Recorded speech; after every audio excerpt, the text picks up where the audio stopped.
Hi everyone, this is just a quick tutorial on how to navigate your way around this class in Blackboard. And so whenever you log in, you'll be taken to this home page first, and just working your way down the menu on the left-hand side. Some of it is self-explanatory, right? So announcements is where you can get announcements for the class. Here's where you can get my contact information. Here's the tool for emailing either me or other students in the class. And if you are going to send me an email, it actually helps me out a lot if you can email me through the Blackboard course itself, because that makes it certain that your email gets into the correct folder and I might get to it faster that way. The online conferencing tool, if you've never used this in Blackboard, it's a really great tool called Blackboard Collaborate. And it's a way that we can meet if you're not able to come and meet with me face to face. And what's nice about it is that we can share our computer screens, and so we can look together over your papers or your quizzes. And so it's almost like meeting in person. And then here, submit general questions about the course. I would really recommend that you use this. If you've got a question about the class, it's good to submit it here, because if I can't get to it right away, another student might be able to answer it for you, or maybe there's already a thread with the answer to the question that you have for this class. So it's sort of a good way to communicate with others in the class and to get quicker answers to your questions if you have questions about the class. Okay, and under the course information section is where you can get your syllabus. This course schedule is also in your syllabus, but if you don't feel like going through the syllabus, you just kind of scroll through this quickly. In the important info section, you have some tips for how to manage this class that I would recommend you look at. But also very importantly is a description of how to calculate your grade in the class if you're interested in keeping track of how you're doing. It's important to note that I use a weighted grade in this class, and so that basically means that each assignment is worth a different percentage of your grade. So you can't simply add up all of your points and divide by the total possible points, because that would, in most cases, be an overestimate of your grade. So you really want to calculate it correctly, and you can either use the formula that's in your syllabus, or you can use this Excel file. Download this to computer, open it up, and there are instructions here for how to use that. If you're listening to this tutorial, then you already know what this How Do I section is, but if there isn't a tutorial and something that you think would be useful and helpful, please let me know, because I'm sure it would be useful to others too, and I'll make one.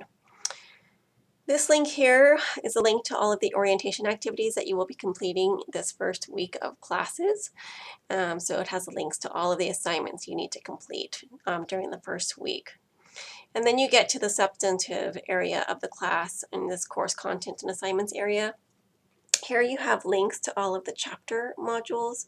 So I just have them situated in this way because at the end of each of these chapter modules, you have a quiz that's due and also a discussion question that's due. So let's just click on chapters 1 through 3.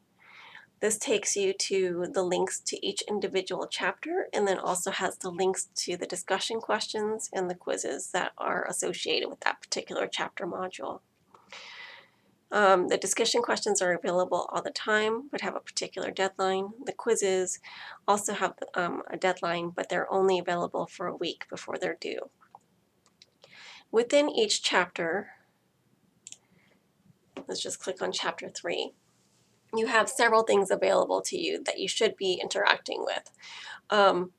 One is the PowerPoint outline for the chapters. I would recommend that you use that as you read along in the text and take notes on those if that is useful to you. I think that's a good way to sort of organize your thinking around the chapter and to help you to study and have organized notes for studying for the quiz.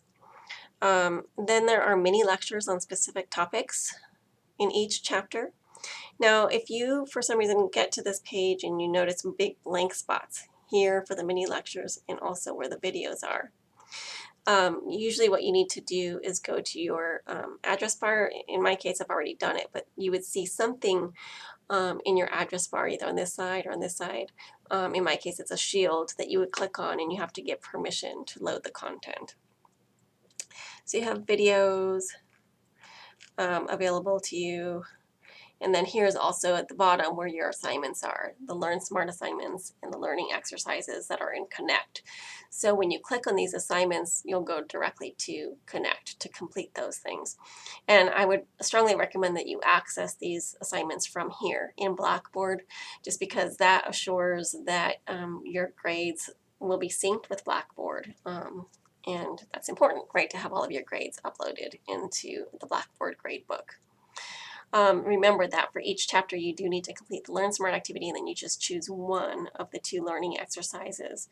Now what you'll end up seeing if you click on both of them, let's say for a given chapter, is that for one of them you'll get a 0, but that doesn't hurt your grade because you're only required to complete one. It's just that when you click on these,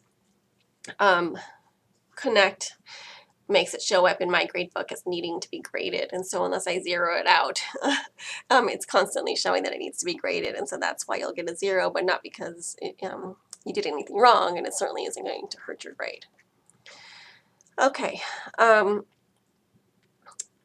so that's what these chapter modules look like, and then you have a link to the individual project, and within that link you have links to each of the 2 options.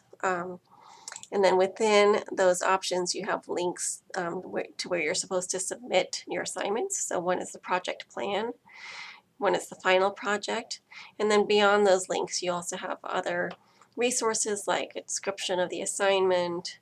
For this particular choice, you have the newspaper articles that you'll need to choose from. And also, very importantly, you'll have this APA formatting hints document, which really shows you exactly how the document should be formatted, but it also gives you more information about what I'm looking for in each section of the paper. So you'll want to look at that before you turn in that assignment. And then finally, there is a link to the optional final exam, and you can see details about that in your syllabus, but that will also only be available for a limited period of time. So that's it. If you have any questions, please don't hesitate to ask, and I'll be happy to help. Thanks.